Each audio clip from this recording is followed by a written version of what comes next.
तो नया financial year start हो चुका है और हम सभी लोग एक रिजोल्यूशन लेते हैं नए फाइनेंशियल ईयर में जिसमें हमारी वेल्थ क्रिएट हो सके। यहाँ एक क्लैरिटी की जरूरत है जो मैं आज इस वीडियो के माध्यम से आपको देना चाहूंगा कि जनरली मिडिल क्लास ये सोचता है कि करोड़पति बनना सिर्फ एक सपना ही है, मेरा वो सपना कभी पूरा नहीं होगा। क्या आपको लगता है कि करोड़पति बनना एक सपना ही है? क्या मिडिल क्लास का ये सपना पूरा नहीं हो सकता है? और यदि हो सकता है तो क्यों और कैसे, जानते हैं इसी वीडियो में। मिडिल क्लास ही रहता है, इसका एक सबसे बड़ा रीजन है कि वो स्टॉक मार्केट से डरता है, या हम ये कहें कि रिस्क लेने से डरता है। लेकिन आज के दिन की सच्चाई ये है कि not taking risk is the biggest risk, यानी कि रिस्क नहीं लेना ही सबसे बड़ा रिस्क है। इसका क्लियर कट कारण क्या है?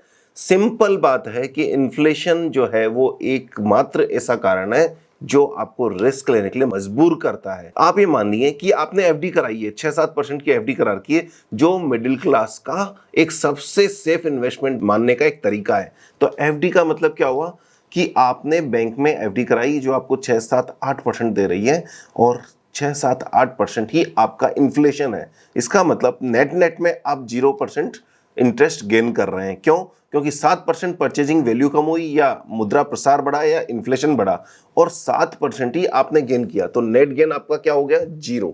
जबकि हम एक तरफ यूएस की बात करते हैं, वहां हम ये कहते हैं कि इन्फ्लेशन 0 है, इंटरेस्ट रेट 0.25 पैसा है या 0.50 पैसा है, जो अभी तो बढ़कर 4 से 5% के आसपास भी हो चुका है। जब इन्फ्लेशन 0 है और यदि हमें वहां 0.5% भी इंटरेस्ट मिलता है तो इसका मतलब नेट पॉजिटिव इंटरेस्ट है हमारा आधा %। और हमारे यहाँ इन्फ्लेशन सपोज 7 से 8% है और इंटरेस्ट रेट 6% है, तो हमें नेगेटिव रिटर्न मिला -1%। उस -1% में भी 6% जो हमने अर्न किया उस पर हमें 33% टैक्स देना है या 20% टैक्स देना है, या जिस स्लैब में भी आप हैं उस स्लैब में टैक्स देना है। और उस टैक्स देने के बाद में नेगेटिव रिटर्न और ज्यादा बढ़ जाता है। यही एक रीजन है कि आप सरकार के लिए काम कर रहे हैं, न कि आपका पैसा आपके लिए काम कर रहा है। ऐसे में सबसे इंपॉर्टेंट चीज है कि आपको रिस्क लेनी होगी। और रिस्क कौन सी? कैलकुलेटेड रिस्क, या हम ये कहें रिस्क नहीं बल्कि कैलकुलेटेड रिटर्न की प्रोबेबिलिटी को बढ़ाना पड़ेगा। वो कैसे संभव है? इसके लिए एक ही तरीका है कि आपको स्टॉक मार्केट में इन्वेस्टमेंट करना पड़ेगा। स्टॉक मार्केट का नाम सुनते ही आधे लोग तो डर जाते हैं। 1988 से मैं इस स्टॉक मार्केट में हूं।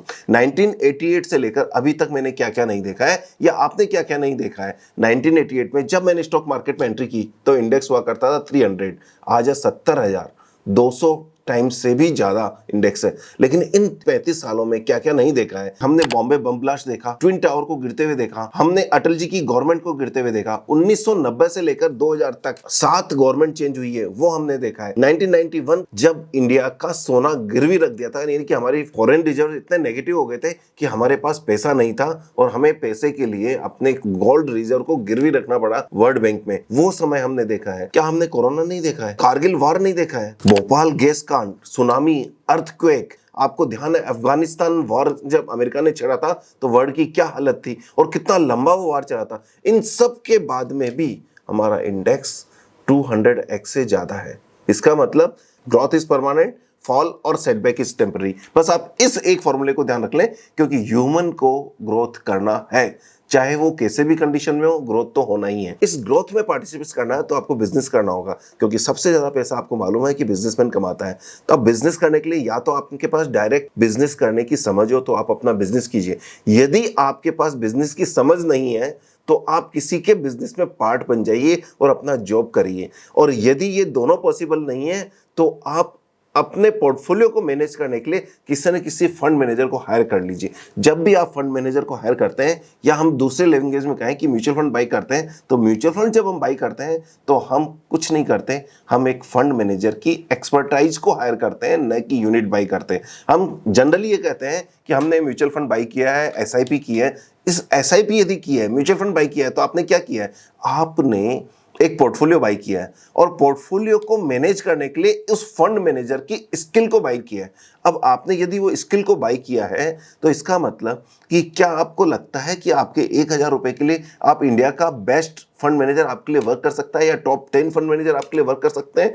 बिल्कुल नहीं कर सकते हैं, क्योंकि उनकी फीस इससे ज्यादा होगी। लेकिन म्यूचुअल फंड एक ऐसा कॉन्सेप्ट है जिसमें इंडिया का बेस्ट फंड मैनेजर आपके 1000 रुपए के लिए भी पोर्टफोलियो प्लान कर रहा है, यानी कि आप और हम जैसे कई लोगों, लाखों करोड़ों लोगों के लिए 1,000 रुपए, 10,000 रुपए या कोई भी कॉर्पस को इकट्ठा करके जब म्यूचुअल यानी कि आपस का फंड बना लिया जाता है और उस फंड को कोई फंड मैनेजर मैनेज करता है, तो उसके लिए भी वाइबिलिटी होती है उस फंड को मैनेज करके उसका काम करना, और हमारे लिए भी वाइबिलिटी होती है कि हमारे 1,000 रुपए के लिए भी हमें एक्सपर्ट की एडवाइस से हमारा पोर्टफोलियो मैनेज हो रहा है। तो ऐसे में आप ये कहेंगे कि यार ये तो फिर भी जार्गन है कि कौन सा फंड लेना है, इंडिया में भी 3,000 फंड्स हैं। तो आप हमारी टीम को कनेक्ट कर सकते हैं, वो आपको हेल्प करेगी कि कौन सा फंड लेना है और कौन सा नहीं लेना है। यदि आपके पास एग्जिस्टिंग पोर्टफोलियो भी है तो आप हमारी टीम को कनेक्ट कर सकते हैं, वो हेल्प करेगी कि आपका पोर्टफोलियो की वैल्यूएशन जानने में या उसको सही ट्रैक पर लेके आने में। यदि आपको लगता है, डाउट है कि आपका पोर्टफोलियो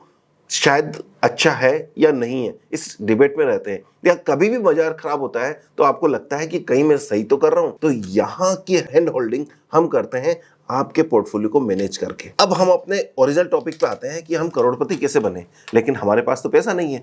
हो सकता है आपके पास 1,000 रुपए हो, लेकिन क्या आप 1,000 रुपए हर महीने इन्वेस्टमेंट कर सकते हैं? क्या आप 1,000 रुपए हर महीने बचा सकते हैं? तो करोड़पति का गोल आपके लिए दूर नहीं है, क्योंकि यदि आप 1,000 रुपये भी बचा सकते हैं तो आपके रिस्क एपेटाइट के हिसाब से एक अच्छा फंड सेलेक्ट किया जा सकता है, जिसके लिए आप हमारी टीम को कनेक्ट कर सकते हैं और उस फंड के बेसिस पर आप अपने गोल को यानी करोड़पति बनने का गोल पूरा कर सकते हैं। यहाँ एक क्वेश्चन आता है कि क्या 1,000 रुपए से भी करोड़पति बना जा सकता है? आइए हम एग्जांपल लेते हैं Tata large and mid cap fund का। पिछले 5 साल में Tata large and mid cap में जो एक मॉडरेट रिस्क प्रोफाइल के अकॉर्डिंग रीजनेबल फंड माना जाता है, उसको भी यदि हम लेवें तो पिछले 5 साल में 19% का CAGR दिया है। तो आप कहेंगे पिछले 5 साल तो बहुत अच्छे गए हैं, इन 5 साल में दे दिया तो कौन सी बड़ी बात है। तो छोड़िए, हम इसकी बात करते हैं लॉन्ग टर्म की। लॉन्ग टर्म यानी कि सिंस इंसेप्शन की भी यदि हम इसकी बात करें तो इंसेप्शन से अभी तक 15% CAGR का रिटर्न किया है। क्या आपको लगता है कि ये आगे भी पॉसिबल है? डेफिनेटली पॉसिबल है, लेकिन क्या आप इसके पार्ट बनेंगे?